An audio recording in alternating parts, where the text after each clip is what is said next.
Halo semuanya, kembali lagi bersama saya Michael. Di video kali ini kita akan bahas update khususnya untuk berita-berita altcoin ya. Yang akan kita lihat, kita akan coba membahas 5 altcoin yang kali ini kita akan bahas secara analisanya dan update mungkin selama tahun 2022 ini mereka bagaimana, apakah positif, apakah negatif, kita akan coba bahas di video kali ini ya.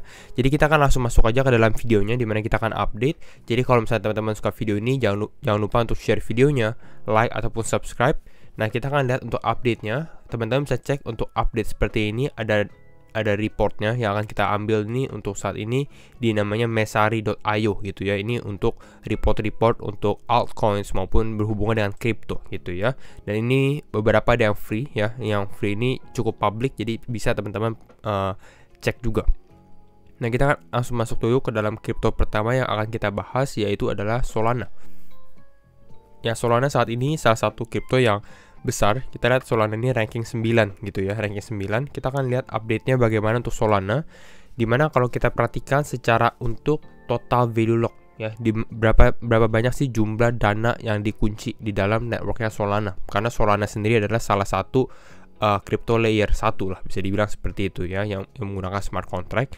Dimana memang secara total value lock ini mengalami penurunan ya, tapi penurunan ini harus diperhatikan karena market crypto mengalami bear market. Jadi cukup masuk akal kalau misalnya total value lock-nya ini mengalami penurunan gitu ya. Dan hampir semua network Ethereum dan Binance gitu ya, rata-rata juga mengalami penurunan gitu ya secara jumlah dari total value lock-nya sendiri. Namun kalau kita perhatikan, yang menariknya dari Solana ini adalah apa? Yang menariknya adalah ini, the amount of Sol lock in DeFi. Jadi berapa banyak sih jumlah Solana ya, karena supply-nya Solana ini ada sekitar 511 juta kalau untuk saat ini gitu ya. Nah, tapi yang menariknya adalah jumlah Solana yang dikunci di dalam DeFi ini malah naik gitu ya, malah naik. Artinya apa? Artinya mungkin banyak orang yang hold Solana dan misalnya market mengalami penurunan, mereka melihat Solana ini lebih bagus untuk diinvest gitu ya, atau di staking kan. Jadi mereka lebih pilih untuk lock di dalam decentralized finance-nya Solana, istilahnya seperti itu. Jadi ini yang cukup bagus ya, walaupun bisa dibilang market tetap masih mengalami downtrend gitu ya. Jadi itu untuk Solana. Kita bisa lihat Solana punya ini salah satu kelebihannya yaitu adalah di NFT-nya juga ya. NFT Solana cukup bersaing, sempat bersaing dengan Ethereum, NFT Ethereum. Dan yang menariknya, walaupun misalnya market mengalami bear market, teman-teman bisa lihat jumlah NFT Solana per bulannya gitu ya, per bulannya. Daily new NFT dramatically increase to over 7 million. Jadi naik lebih dari 7 juta, bisa dibilang seperti itu gitu ya. Dan ini naik sekitar 46,4% growth. Jadi naiknya 46,4%. Bisa kita lihat walaupun market turun, tapi jumlah NFT-nya dari Januari, Februari, Maret mengalami penurunan, tapi April, Mei, Juni ini mulai naik. Dan ini mungkin salah satunya ini disupport dengan adanya OpenSea ya, salah satu marketplace NFT yang sudah mulai integrasi ke dalam jaringan Solana. Makanya dia mengalami kenaikan juga. Istilah seperti itu ya. Jadi ini untuk NFT-nya Solana. Jadi cukup positif juga sebenarnya ya. Kalau di bagian developernya, Solana Core Developer Involvement. Jadi berapa banyak sih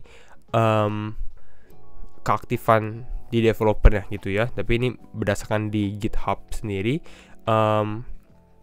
Untuk ini memang mengalami downtrend gitu ya. Dan memang tadi kita lihat bahwa memang market ini memang mengalami penurunan. Jadi kalau secara developer tambah inactive, jadi cukup masuk akal juga. Tapi ya perlu diperhatikan, walaupun di sini Solana mengalami downtrend ya, di sini the average quarterly number of GitHub event is above the industry average. Jadi walaupun di sini Solana mengalami penurunan, tapi dia masih bisa digolongkan di atas rata-rata gitu ya. Jadi bisa bilang lebih aktif dari yang rata-rata lah gitu ya. Jadi ini untuk Solana developer involvement-nya. Berikutnya kita bisa cek lagi H-bar. Udah lama banget kita nggak bahas H-bar ya. H-bar juga cukup menarik. Dia sekarang di ranking 39. Secara fundamental bagaimana? Salah satu yang membuat H-bar ini menarik yaitu adalah di dalam governance council-nya dia. Dimana kalau teman perhatikan governance council untuk Hedera ya, atau H-bar ya, Hedera Hashgraph. Ini kita bisa lihat banyak perusahaan-perusahaan besar yang di dalam governance council-nya Hedera, dan ini mereka mempunyai peran yang cukup penting juga gitu. Kita bisa lihat ada Boeing, ada Chainlink Labs, ada DBS, Deutsche Deutsche Telekom, LG, dan lain-lain gitu ya. Ini banyak perusahaan di berbagai industri, ada Google juga, ada IBM dan lain-lainnya. Ya, jadi ini masih yang paling yang top lah, salah satu kelebihan dari HBAR karena mereka ada sistem yang namanya Governance Council dan mereka mempunyai voting rights juga. Lalu kalau kita lihat secara active usernya during quarter 2 2022 gitu ya, jadi dari bulan Januari sampai bulan Juni, Hedera average 33,000 monthly active user, jadi rata-ratanya itu sekitar 33.000 dan memang ini mengalami penurunan dari April, Mei, Juni. Tapi kalau kita perhatikan dari Juni ke Maret, dari kuartal 1 ini dia ada kenaikan lah, bisa dibilang seperti itu gitu ya. Kalau kita lihat dari quarter ke quarter ya. Jadi ini dari Hedera sendiri. Dan mungkin selama networknya itu build up, makin bisa lebih attract user kembali gitu. Jadi ini adalah sesuatu yang cukup positif dari Hedera kalau kita lihat dari quarter ke quarter gitu ya. Atau kuartal ke kuartal. Kalau secara konsensusnya di sini usernya increase, kita lihat dari sini active usernya secara quarter ke quarter increase, tapi yang perlu diperhatikan adalah bisa lihat jumlah transaksi gitu ya, dimana jumlah transaksi yang terjadi memang mengalami penurunan yang cukup besar gitu ya. Di sini decrease by 79% gitu, karena mungkin market lagi mengalami penurunan, tidak terlalu banyak orang yang melakukan transactions gitu ya. Kita bisa lihat juga the graph atau GRT gitu ya, the graph atau GRT. Next ya, kripto ketiga, dia ranking 55. The graph ini bisa digolongkan sebagai Google-nya Web3 gitu ya. Dia buat APIs for vibrant decentralized future. Sebenarnya dia punya sektor ini cukup unik untuk the graph sendiri, dan mereka cukup bagus secara fundamentalnya gitu ya. Nanti kita akan coba bahas lagi.